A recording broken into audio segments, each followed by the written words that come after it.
Am I the a-hole stories? Am I the a-hole for saying I just hope that you are proud of yourself to my niece, when I lost my job after she reported the company I worked for? I 35 female lost my job after pandemic struck, and found another working in a meat company. It was much lesser paid, more tiring and longer hours, but beggars can't be choosers. I have 3 kids to raise and need a job or it would be too much for my husband to shoulder. I was going to continue to work there until I find a more suitable job, because the boss of that company is quite an a-hole. Some time ago my niece, 19 female, was looking for a part job, and since there were vacancy in my workplace, I recommended her to my superiors. My brother's family is quite wealthy, fully funding my niece's studies and living expenses, and my niece only wanted a job for extra allowance. My niece soon found out that many of us working there are not paid the standard for overtime, and our workload exceeding the norm. She was disgusted by the environment and wanted to file complaint about the company to the authorities.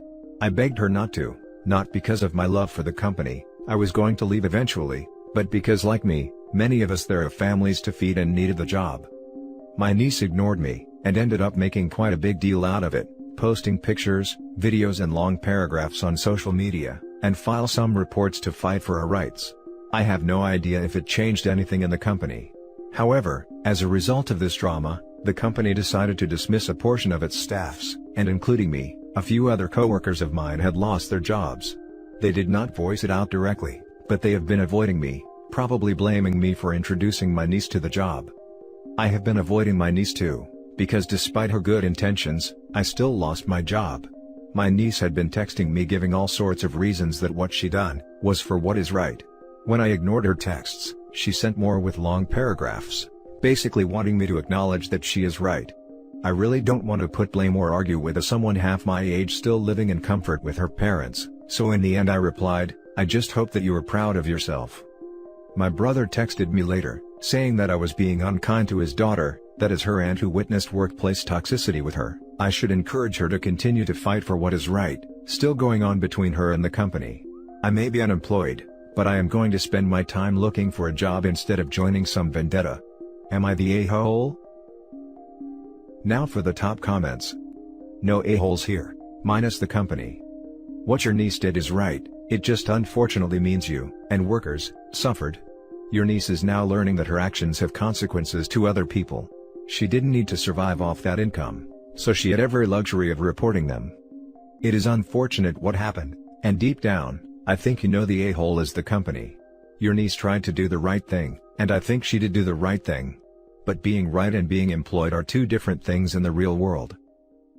What your niece did is right. It wasn't.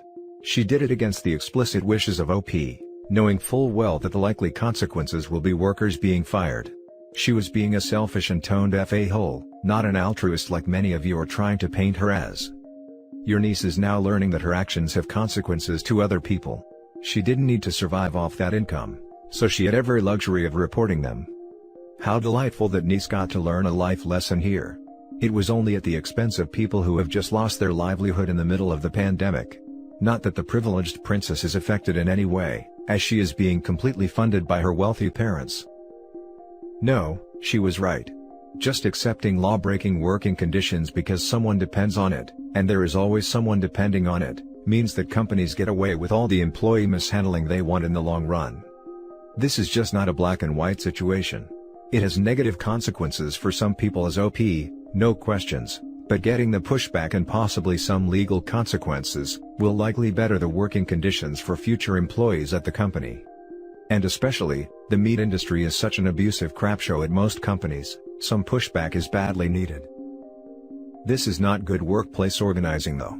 As you can see by the fact that the company has changed nothing, except firing vulnerable people who they saw as troublemakers.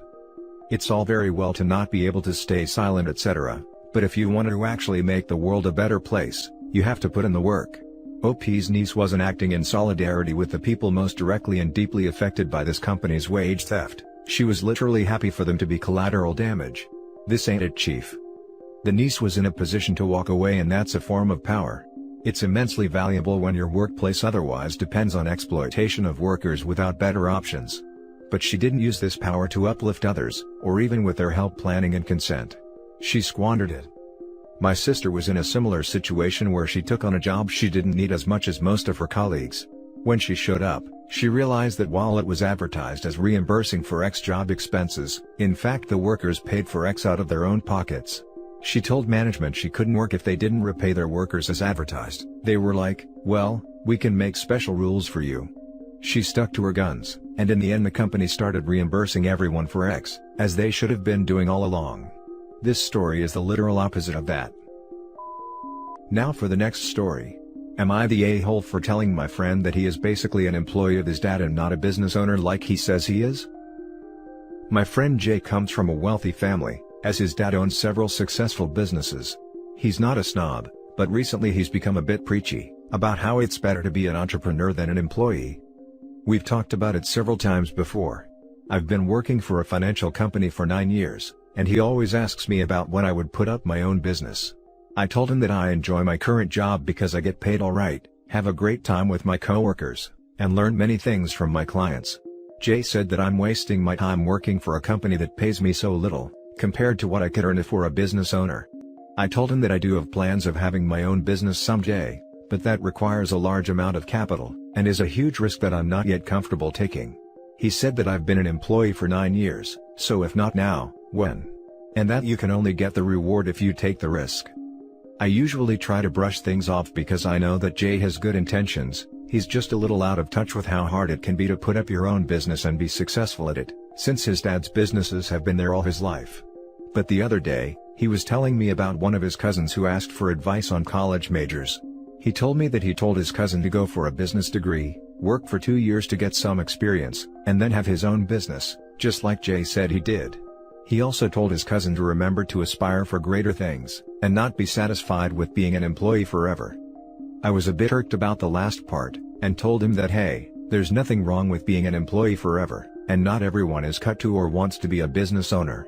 He said yes, there's nothing wrong with being an employee forever, but if you're smart or have any ambition, you would want to have your own business, instead of working for someone else your whole life.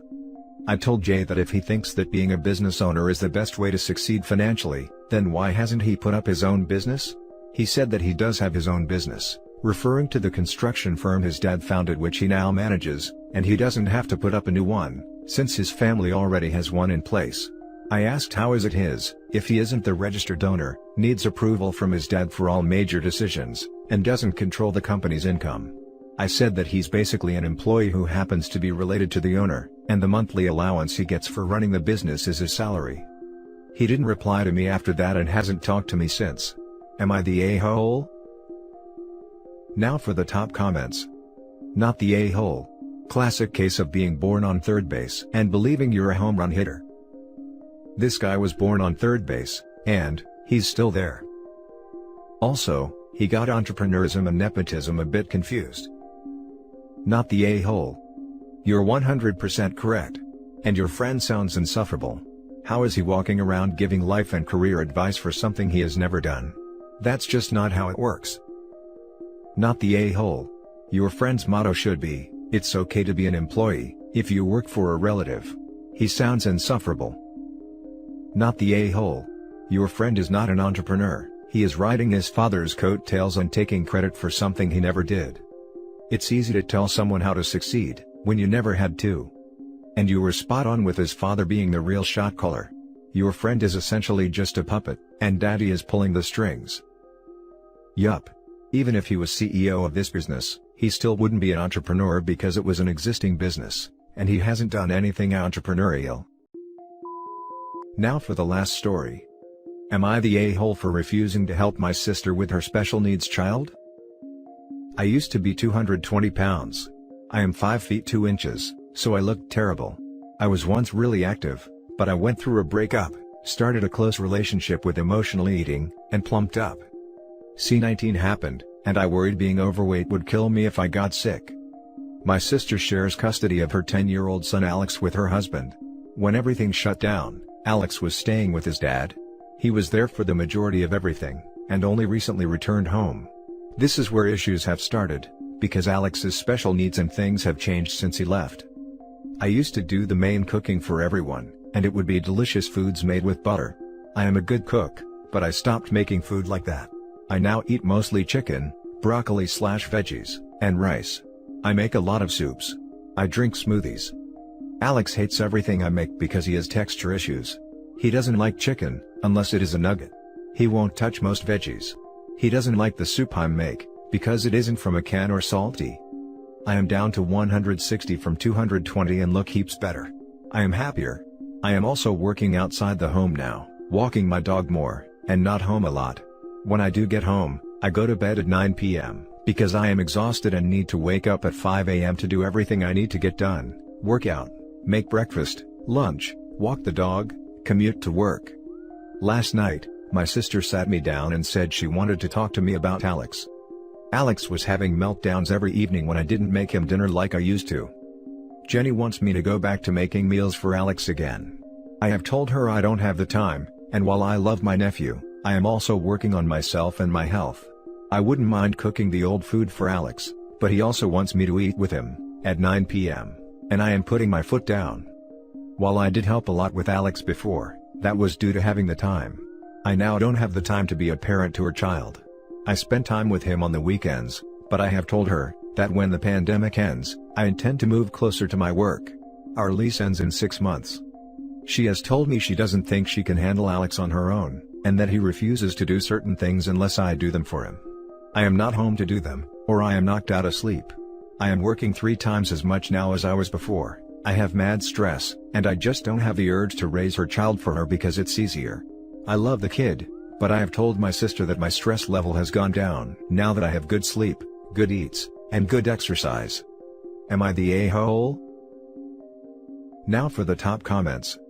Not the a-hole. First of all, congratulations on your weight loss and change to healthy lifestyle. Do not let anyone sabotage your efforts and plans to move forward with your life. Alex is solely your sister's responsibility. You can be a loving aunt, but you are not responsible for making his meals or his well-being. Why is your sister not cooking for him? Again, I stress that you should not change your lifestyle, or your life, for your sister or your nephew. Just say no. She is cooking for him, he just wants my food. He also eats way later than my sister wants him to, so there is a fight when I am not home, because he wants to eat late at night, and she needs him in bed by a certain time, so she can sleep for her own work. Her ex-husband works from home, so they just feed him whenever he is hungry. I would be up later because I worked very low hours for a time. And 9 p.m. was like 6 p.m. for me. I slept late. Now I am in bed by 8:30 or 9 p.m. I go for a long walk, I eat something quick and easy to make. And he wants me to get up, make him complicated meals, and then has another meltdown when my door is locked and I am deeply asleep. He is also upset my dog comes to work with me, because he thought my dog was his dog. It's pretty complicated, and my sister resents that I am just living my life without being too worried about the fits. In my opinion, I am not doing anything wrong. Not the a-hole. You are not her husband nor her child's father. It is not your responsibility to co-parent with her or sacrifice your own health and well-being to placate her child. He was upset I changed my hair, lost weight, because he hates when people change. But I just don't know what else my sister expects. Does your sister have him in adequate therapy? The bottom line is, he is her child, and it is up to her, and his father, but definitely not you, to help him cope with changes and get him trained. Professional help if it's too much for her to handle. The therapy was happening, but it's on hold until the pandemic is over. His therapist got sick, not with COVID, but has taken time off to get better. And that's it for this video, guys. If you have thoughts to share, leave a comment below. Don't forget to hit like and subscribe if you like this content. I'll catch you in the next one. Good day, everyone.